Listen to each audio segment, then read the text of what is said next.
Halo, assalamualaikum warahmatullahi wabarakatuh. Hari ini kita akan membuat kue tio siram ya.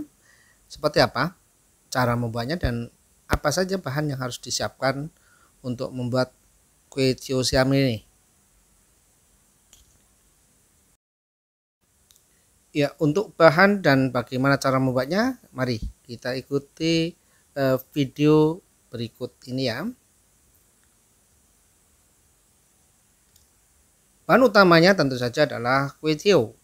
Ini kebetulan kami beli sekitar 400 gram satu bungkusnya ya. Kemudian bahan apa saja yang lainnya? Kita kasih tambahan 2 telur ayam ya. Terus apalagi? Kita siapkan beberapa lembar kol. Berikutnya adalah cabai merah 2 aja. Cukup. Kita siapkan juga cabai rawit atau cabai setan ini bisa 4 atau 5. Kemudian tomat 1 biji kita iris-iris. Kemudian bakso ada 8 atau disesuaikan ya untuk selera masing-masing.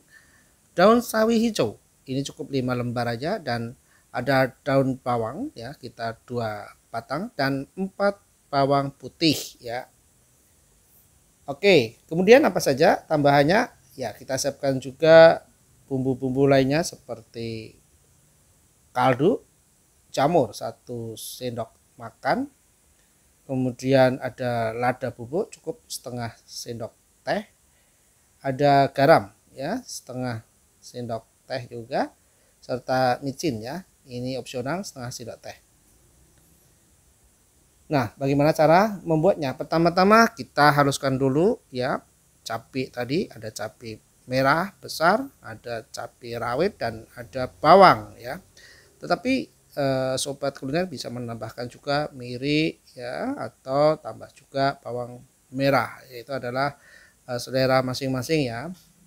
Oke, setelah itu kita haluskan semua bumbu-bumbu tadi ya, tentu untuk memudahkannya dipotong-potong ya. Oke, setelahnya adalah kita memanaskan minyak goreng ya, sebanyak berapa? Ya, sekitar 3 sampai 4 ya, 4 sendok makan.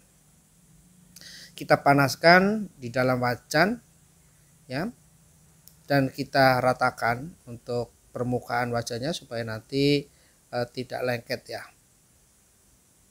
Nah, untuk apinya, untuk yang pertama ini kita bikin yang sedang ya, jangan terlalu besar. Ya, kita oles-oleskan ke seluruh permukaan yang kira-kira nanti untuk menggoreng atau memasak kue tio siram ini. Baik, setelah dirasa cukup ya, baik meratakannya maupun panasnya, lalu kita siapkan bawang putih halus ya. Ini sini tambahan juga ya, di luar yang tadi bumbu halus, ini adalah bawang yang sudah diiris-iris atau yang sudah dilembutkan. Silahkan, itu adalah pilihan. Sekitar berapa? Sekitar 2 biji aja cukup. Oke, setelah ditumis ya potongan atau irisan bawang putih ini, kemudian kita masukkan juga telur yang sebanyak 2 buah atau 2 biji tadi. Kita pecahkan ke atas wajan ya, di minyak yang sudah panas ini. Lalu kita orak-arik. Kita campurkan juga ke dalam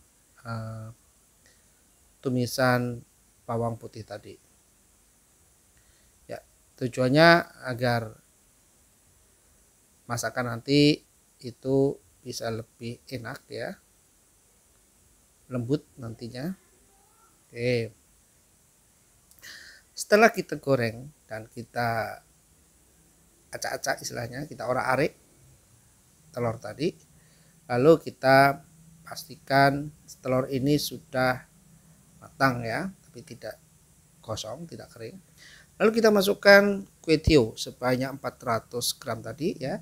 Ini prosesnya dari pembelian itu tadi dicuci aja tanpa harus dimasak dulu, karena ini kue tio ini sebetulnya mudah sekali matang. Oke, kita aduk rata.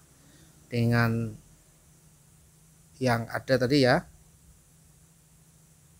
Oke. Ya, sambil diaduk kita masukkan juga kecap ikan sebanyak 3 tetes ya, atau 3 kocokan. Kita tambah juga kecap asin supaya nanti rasanya lebih gurih. Banyaknya juga disesuaikan, tidak banyak ya, yang penting ini untuk memberikan rasa ke dalam kue tiaw siram ini ya. Jadi supaya nanti meresap ya kue tiaw dan telur ya. Selain tadi sudah ada bumbu, ditambah bumbu bawang putih yang sudah dihaluskan. Oke, kalau dirasa cukup matang ya, tidak perlu lama, ini sekitar berapa, paling hanya sekitar 1-2 menit lah. Lalu kita sisihkan ya, kita kasihkan ke mangkok yang nanti akan jadi tempat penyiraman ya kuah dari kue tiaw siram ini. Oke, kita sudah masukkan ke dalam mangkok. Lalu kita akan memproses berikutnya ya. Setelah itu wajan dikasih lagi minyak secukupnya ya, bisa 2 atau 3 sendok lagi, dan kita panaskan kembali untuk proses pembuatan kuahnya ya. Oke, setelah kita rasa minyaknya sudah mulai panas ya, sudah siap untuk menggoreng, maka kita siapkan juga beberapa hal ya, beberapa bumbu ya yang sudah dihaluskan tadi, kita goreng atau kita tumis. Oke, kita pastikan bumbu ini keluar aromanya wangi ya, mengeluarkan aroma yang sedap itu. Tidak terlalu lama memang, yang penting dia alum gitu kalau orang Jawa bilang. Oke, setelah dirasa keluar aromanya, wanginya sudah keluar, lalu kita masukkan bakso yang sudah diiris-iris dan daun bawang yang diiris juga ya. Lalu kita aduk rata semua yang ada ini ya, supaya nanti baksonya juga akan meresap bumbu-bumbunya ke dalam bakso dan ke dalam masakan ini ya. Karena daun bawang ini ya, potongan ini juga memberikan aroma yang khas ya, yang wangi, yang harum. Jadi lengkap ini. Oke, sambil itu kita masukkan juga sayuran kol dan daun sawi hijau yang sudah kita iris ya, sesuai dengan selera kita irisnya ya.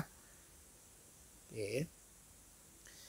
Karena ini kuah, maka kita akan tambahkan air ya, air putih sebanyak 500 ml, dan itu disesuaikan, bisa ditambah kalau memang suka kuah, banyakin ya. Tujuannya adalah satu, nanti selain kuah ini memberikan kemudahan sayuran ini matangnya merata dengan bumbunya ya. Kita kasih kuah ini ya, kita masak sampai nanti dia mendidih dan sayurannya juga mulai layu gitu, kalau orang Jawa bilang alum gitu, sudah mulai layu, maka kita akan melanjutkan proses berikutnya. Oke ya, sekali lagi kita aduk rata semuanya biar bumbunya meresap ke dalam sayur. Kita lihat ya, sudah mulai layu ini kol dan sawi hijaunya. Setelah dirasa setengah matang, maka kita masukkan tomat ya. Ini tomat ini memberikan rasa dan warna yang luar biasa ya. Rasanya lebih agak kecut gitu ya, tapi enak gitu. Rasa sayurnya itu terasa dan memberikan warna, karena dia memang warnanya berbeda dengan sayuran ya. Oke, kita tunggu sampai semuanya setengah matang, lalu kita masukkan ya, tadi ada garam, ada micin, ada kaldu, dan lada bubuk tadi ya, yang sudah saya sebutkan di depan tadi. Kita campur, kita aduk lagi supaya bumbunya meresap lagi ya, lebih terasa lagi. Lalu kita kasih juga kecap ikan ya, beberapa tetes, 2-3 tetes. Kita kasih juga kecap Inggris ya, sekitar 2-3 tetes juga. Ya kalau diukur ya rata-rata setengah sendok teh lah ya. Lalu kita kasih kecap asin supaya rasanya lebih terasa ya, garamnya itu lebih terasa. Kemudian yang paling penting ini, kebanyakan orang Jawa itu pasti dikasih yang namanya kecap manis. Nah, Tapi ini selera ya. Oke, setelah semuanya dicampur, lalu kita aduk rata. Supaya sayur ini lebih meresap lagi, rasanya lebih keluar lagi aromanya. Karena beberapa bumbu yang kita pakai ini memberikan satu rasa yang luar biasa ya untuk sayur dan untuk kuahnya ini. Nah, ini adalah proses berikutnya yang harus dilakukan adalah icip-icip rasa. Nah, apakah rasanya sudah cocok? Oh, kadang-kadang mungkin kurang garam, kadang-kadang kurang pedas, kadang-kadang kurang micinnya, seandainya kurang sedap. Kita sesuaikan dengan selera tentunya ya. Setiap orang berbeda-beda. Baik, ternyata perlu ditambahkan gula pasir. Kita kasih sekitar 1 sendok teh aja, dan kita pastikan ini kita aduk lagi supaya merata bumbu-bumbunya. Oke. Tapi setelah dikasih bumbu tambahan, kita pastikan lagi, kita icip rasa lagi, sehingga akan mendapatkan rasa yang sesuai dengan yang kita inginkan tentunya. Nah, proses terakhir kita masukkan potongan daun bawang ya yang sudah kita iris-iris di depan tadi, supaya lebih keluar lagi dari semua yang sudah sedap tadi, akan menjadi lebih sedap lagi kalau ditambah dengan irisan daun bawang. Oke, lalu kita proses berikutnya adalah menyiram mitio tadi yang sudah diproses di depan dengan kuah yang sudah kita bikin barusan. Ini namanya kue tio siram namanya ya. Sebetulnya proses ini bisa cara dua ya, bisa disiram seperti ini atau dimasukkan kue tionya ke dalam sayurnya ini ya, atau kuahnya ini. Oke, itu bagaimana caranya tergantung kita, bagaimana selera kita ya, tergantung selera kita. Baik sobat kuliner, demikian yang bisa kami sampaikan. Semoga video ini bermanfaat dan menjadi inspirasi untuk sobat kuliner semua. Terima kasih atas perhatiannya, atas kesediaannya untuk menonton video ini. Semoga bermanfaat dan mohon maaf atas segala kekurangan. Billahi taufiq wal hidayah. Wassalamualaikum warahmatullahi wabarakatuh. Sing penting happy.